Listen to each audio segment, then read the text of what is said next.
Romans chapter 1 verse 16. Paul says, I am not ashamed of the gospel of Christ, for it is the power unto salvation, first to the Jew and then to the Greek. When I was young, I had a friend and we had bought some firecrackers for New Year's. Now what was interesting is that after we had our New Year's Eve celebrations and everything, we had a lot of firecrackers that were remaining. So as a group of friends, we came together, collected them, put together, and one of our friends said to us, he bets that he can put one of those exploding firecrackers into his hand and it would explode and his hands would not open. Of course, we were young and we were foolish, and the bet went on. He lit it up, he put it into his hands, and it exploded. Needless to say, he suffered some injuries. But whenever I read Romans chapter 1 verse 16, I always remember that particular incident. Paul says, I am not afraid of the gospel of Jesus Christ, for it is the power of salvation. Now, for me, this is important why Paul would introduce the gospel this way. Because as he continues, he's going to deal with two paradigms. One, the philosophy of the Greeks, and two, the signs that are demanded by the Jews. There are two worlds that are colliding here. Now, there is philosophy, or there is earthly wisdom, and then there are the signs and the miracles that are required by the Jews. And Paul simply says to us, look, I am not afraid of the gospel of Christ, because number one, it is neither of those two. The gospel is not the wisdom of the Greeks, and it is not the signs that are required by the Jews. But on the other hand, it is the power. It is the power of salvation. In other words, just like my friend did in our childhood experiment, the gospel is kept or is held by two things. On this side, we have earthly wisdom. On this side, we have people demanding signs and miracles. And both of these things are trying to close in the power of the gospel, the dynamite that is the gospel.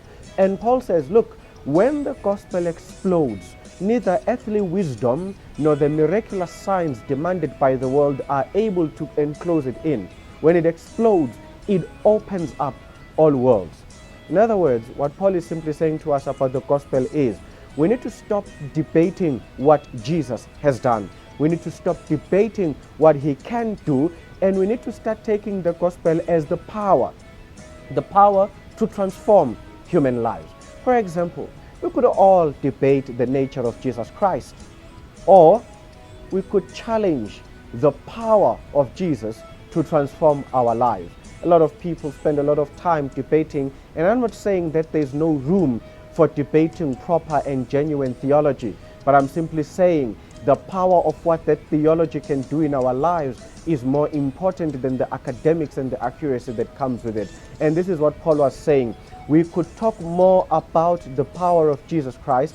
We could talk more about the gospel when we reflect it in our lives, when we use it as the power that transforms us on a daily basis.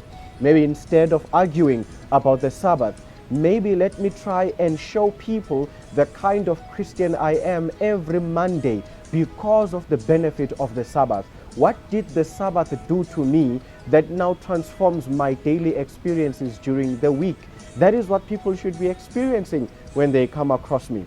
Maybe instead of debating whether actually Jesus did come, live and die and forgive, maybe let me show that in how I treat people when they offend me, when people do things that upset me. If I reflect that in my daily living and I say to them, this is it, this is what Jesus has done, this is what Jesus has taught me, I think we could always show a better perspective. And so, could the gospel be philosophy? Could the gospel be signs and miracles? I suppose anyone could convert the gospel to whatever they want it to be.